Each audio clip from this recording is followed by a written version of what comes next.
আসসালামু আলাইকুম। আজকে আমি আপনাদের দেখাবো শসা গাছের জন্য আমি একটা মাচা বানাচ্ছি। এটা কিভাবে বানাই আর কি। তো আমি পুরো ভিডিওটাই আপনাদেরকে দেখাবো। তো আমার শসা গাছটা আমি আপনাদের গত ভিডিওতে দেখিয়েছিলাম। তো আপনারা দেখতে পেয়েছেন ওই গাছটা আসলে উপর দিকে উঠতে চাচ্ছে, বাট আমার খুব একটা স্পেস না থাকার কারণে এটা আসলে নুয়ে যাচ্ছিল, যার কারণে গাছগুলো একদম বেঁকে বেঁকে যাচ্ছিল।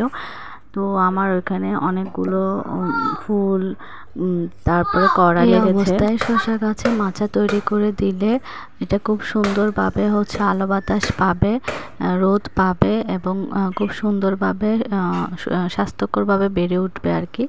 তো মাচা দিলে হয় কি, যে কোনো গাছ আসলে মাটিতে না লেগেই ফলটা ধরে এবং খুব সুন্দরভাবে মানে স্বাস্থ্যকর পরিবেশে মানে হয় আর কি।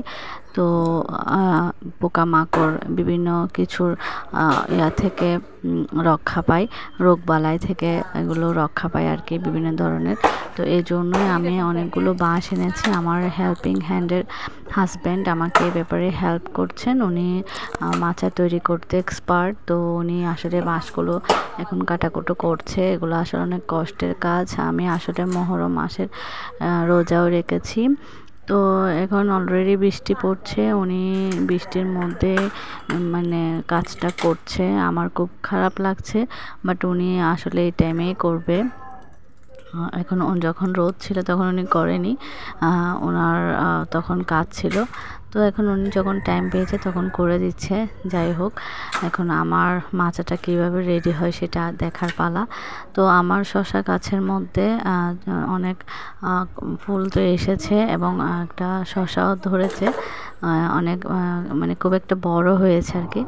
তো দেখতে পাচ্ছেন আমার ইফতারের টাইম হয়ে যাচ্ছে। আমি ইফতারে চিয়া সিড ভিজিয়ে খাই। আবার এদিকে বাচ্চারা বলছে ওরা কিছু খাবে না, স্যান্ডউইচ খাবে। তো ওদের জন্য আমি যেভাবে পারি স্যান্ডউইচ করছি আর কি ওদের জন্য। তো ওখানে শসা দিয়েছিলাম, প্লাস বিফ ডিম সিদ্ধ করে দিয়ে গোলমরিচের গুঁড়া দিয়ে এগুলো মিক্সড করে তারপরে ওদেরকে আমি স্যান্ডউইচের মতো করে দিচ্ছি আর কি।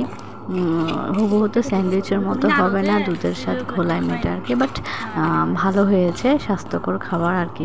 এখানে খুব একটা তেল ইউজ করা হয়নি, স্বাস্থ্যকর। তো আমি এরপরে আপনাদের দেখাবো আমার মাচাটা কীভাবে রেডি হলো। এতক্ষণে হয়তো আমার মাচা রেডি হয়ে গেছে।